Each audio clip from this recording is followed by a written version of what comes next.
வணக்கம் நண்பர்களே. கார்த்தி ரேவதி சீரியல் செம பரபரப்பா போயிட்டு இருக்குன்னே சொல்லலாங்க. பரபரப்பான கட்டத்துல நம்ம கார்த்தியின் அன்புக்கு சக்தி அதிகம் அப்படின்னு சொல்லலாம்.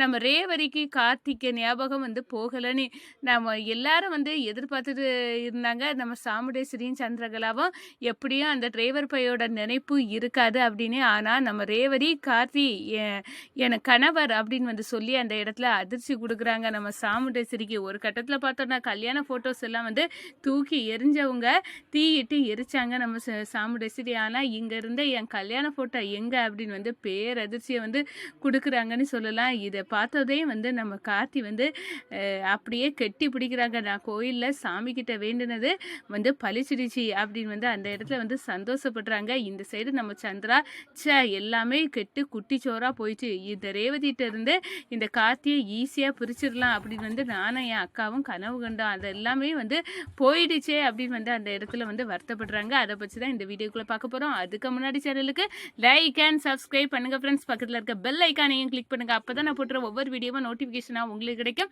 வாங்க ஃப்ரெண்ட்ஸ் வீடியோக்குள்ளே போகலாம். ஃபஸ்ட்டு எடுத்த உடனே பார்த்தோன்னா ஒரு செம அதிரடியான பரபரப்பு கட்டம்.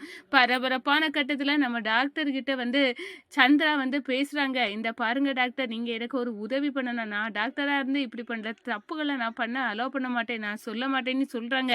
ஆனாலும் காசு கடைசியில் வேலையை காட்டிட்டுன்னு சொல்லலாம். நம்ம சந்திரா பணத்தை இறக்கி இந்த பாருங்க, இந்த பழைய நினைவுகளை ஞாபகப்படுத்தினால ரேவதிக்கு உயிருக்கு ஆபத்து வரும், பிரெயின் ஸ்ட்ரோக் வரக்கூடிய அளவுக்கு போயிடும் அப்படின்னு நீங்கள் திணிக்கணும் எங்கள் அக்கா அரிக்க மைண்டில். இதுக்காக தான் இந்த ரூபா அப்படின்னு சொல்லி நேரம் ஒரு கட்டத்தில் டாக்டரை வாங்கிக்கிட்டு நம்ம சந்திரா கிட்ட பயமுறுத்துறாங்க. இந்த பாருங்க, பழைய நினைவுகளை நீங்கள் போட்டு மைண்டில் புதைக்க நேரம் உங்களுக்கு கண்டிப்பாக பிரெயின் ஸ்ட்ரோக்கு ஆகி ஹோமா நிலைக்கு போயிடுவாங்க அப்படின்னு பயமுறுத்துறாங்க. இது போதும், என் அக்கா கறிட்ட டிரைவர் பையன் நம்ம வீட்டில் இருந்தானா ஆபத்து தான், அவன் யார் அப்படின்னு கண்டிப்பாக ரேவதி கேட்பா. அப்போ நம்ம இது நீ இவர் தான் உன் கணவர் அப்படின்னு சொன்னால் ஏன் கணவரா அப்படின்னு யோசித்து அவளுக்கு மண்டையே குழம்பி கடைசியில் அவளுக்கு எதுவுமே ஞாபகம் இல்லாத நிலைமைக்கு போயிடுவா, ஹோமா ஸ்டேஜுக்கு. அதெல்லாம் நடக்கக்கூடாதுன்னா அக்கா காரிக்கிட்டையே நான் அந்த டாக்டர்கிட்ட சொல்லதுக்கு எல்லாமே மூட்டி விட்டாச்சு அப்படின்னு இருந்த நம்ம சந்திரகலாவுக்கு ஒரு பேரிடியாக அமையுது.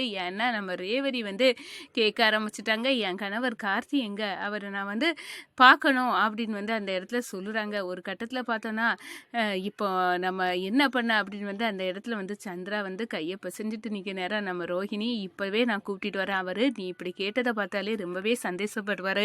ஏன்னா டாக்டரு உனக்கு பழைய நினைவுகள் இருக்காதுன்னு சொன்னாங்க. ஆனால் உன்னோட காதல், கார்த்தி மேலே வச்சிருக்க காதல் உங்கள் ரெண்டு பேர்த்தையும் சேர்த்துடுச்சு, உனக்கு கார்த்தியோட நினைவுகள் இருக்குது. இது ரொம்ப சந்தோஷம் ரேவதி அப்படின்னு நம்ம ரோஹிணி கார்த்தியை கூப்பிட்றாங்க. நம்ம கார்த்தி பயங்கர சந்தோஷத்தோட நம்ம ரேவதியை கெட்டி பிடிச்சி முத்தம் கொடுக்குறாங்க.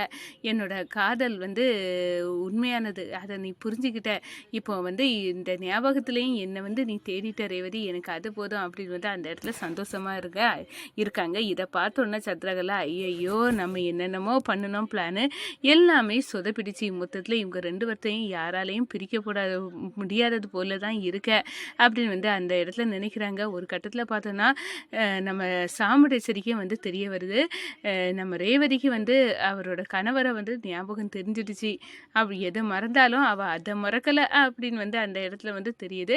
ஒரு கட்டத்தில் நம்ம ரேவதி ஹாஸ்பிட்டல்லேருந்து வீட்டுக்கு ஆர்த்தி எடுத்து வரவேற்கிறாங்க நம்ம சாமுண்டே.